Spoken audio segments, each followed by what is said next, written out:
Well, a Maine veteran is out thousands of dollars after he claims a local contractor took his money and ran. But his story is not unique. The I-Team has highlighted dozens and dozens of cases of suspected contractor fraud as Maine remains one of the only states to not regulate the industry. Here to tell us more about his findings is the I-Team's Dan Lamparello. Dan, thank you for joining us. Always great to be here with you guys. Okay, can you tell us more about this veteran who lost thousands of dollars? This is heartbreaking to hear. I feel like every time we do this story, it's like, here we go again. Yep. Every day we're hearing from Mainers who are impacted by this issue in our state. Tom Nile is the latest one. He's a 76-year-old Vietnam veteran up in the Mechanic Falls area. He hired a contractor back in August to replace the roof on his barn. You can see here, I mean, the roof up there has holes in it. He paid $2,200 to have a new window replaced, a metal roof put on the barn. The contractor showed up once, he tells us, and has not been seen since. Wow. And it's been excuses ever since. Does he return texts or phone calls or anything? Yeah, as part of our story last night, we highlighted some of those text messages. It's like, oh, I'll be there on Saturday, I'll be there tomorrow. And it's like, this has been going on for 6 months and he never follows through. And I want you to hear from Tom here because he trusted this contractor. He's worked with this contractor in the past, always done good work, and this time it just didn't end up well. A lot of people in my age range are getting taken advantage of. And I feel now I've been taken advantage of, especially after I've used them so much and paid them so much money. So we just heard about a specific case. Can you tell us more about the bigger picture? I mean, you told us this is the number one case. A voicemail or email you get in the I-Team, right? Not only us, the Maine Attorney General's office. They're the ones who compile all this. They take consumer complaints like this. They saw a 16% increase in complaints of contractor fraud between 2023 and 2024. There were 558 in 23, 646 in 2024. The majority of those have not been resolved, but it just shows how big the issue is and how it is still growing. Yeah, there's no denying this is a huge problem. There is a push right now in Augusta to regulate the industry, as Maine is, again, one of the only states that doesn't regulate general contractors. But what's the latest on that? Well, last year, this same bill passed both chambers. It was ready to go to the governor's desk. It died on the appropriations table because it did require some funding. They did not want to fund it, so it ended up dying. The legislator who sponsored this, Representative Tiffany Roberts, she's down in York County. She has resubmitted the bill here this year. We just started session, so it's going to be a long session. We'll see where it goes. But I want you to hear from her here because she's hearing from her constituents all the time about why this is such a major issue. What are the tools for, being made whole? There isn't any because there's no enforcement. And that's the thing we hear about. There's no repercussion for these people. They're really left high and dry. They go to local police. A lot of times police departments say it's a civil matter. We can't help you. So all they can do is file a case with the Attorney General's office, hope that the contractor will come to a mediation and do the right thing.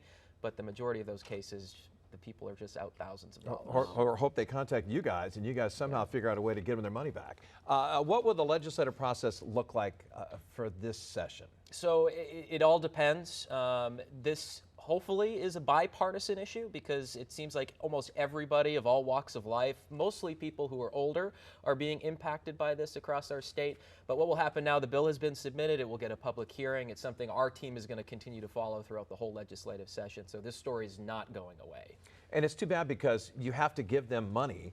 First of all, for them to go out and get the items they need, whether it's lumber or nails or whatever. Exactly. And so then they take that money and they take off. I mean, it's too bad you just can't go, do the job, finish the job, and then I'll give you the money. Then they'd come back. A lot of consumer advocates say licensure would be the best part here because there is a repercussion. The state could go after that person and take their license away so they cannot practice in the state of Maine anymore. Other states like Vermont have done this. Massachusetts has a very successful program. It just has not caught on here for over a decade. It's been consistently shot down. But I don't know if the control room can take it up. We have a resource guide that has a QR code there on your screen I want to point our viewers to. Even though we don't have licensure or regulations in our state, there are ways for you to handle this issue. There are some good tips before hiring a contractor, knowing how a contract works, and under state law, contractors cannot ask for more than 30% of the full price up front. So those are things to keep in mind. And also how to file a complaint if you're a victim, calling your local police and sheriff's department, filing a complaint with the AG, and calling your state lawmaker, because I really feel like that's how this issue is going to move forward.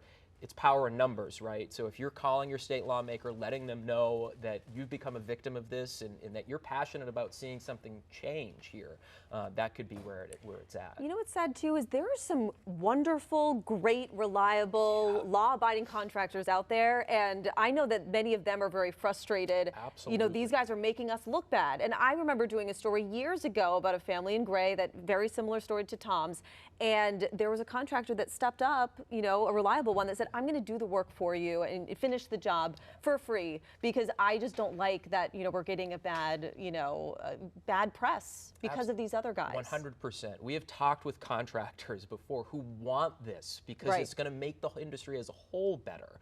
And as a state right now that's in a major housing crisis, you Yep. need to trust who's renovating or building your home. And I think that's really the crux of the issue here, is that people right now really don't have trust in a lot of the industry because so many people have been ripped off. And then I think maybe you got to figure out some kind of a deal with your contractor and say, look, I'll give you the money. Let's go. I'm going to go with you to go buy the items we need, and then I'll pay you after each day.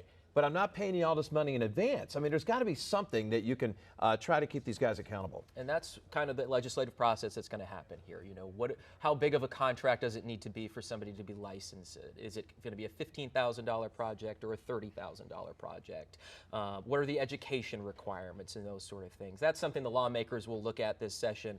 Obviously, we'll continue to follow it. Yeah. But overall, it's an issue that is not going away. As of this morning, this story aired last night. I have 5 new phone calls on the tip line today from people who have had similar experiences to Tom. Those are things that we're going to bring to lawmakers and show them how big this issue is. All right. And I didn't get a chance to see the story last night. Did you guys contact the contractor? We did. Unfortunately, in this case, we didn't name the contractor because he's not charged with a crime right now. There really is no recourse at the moment. So we did not identify him. We went and tried to contact him multiple times in person and over the phone.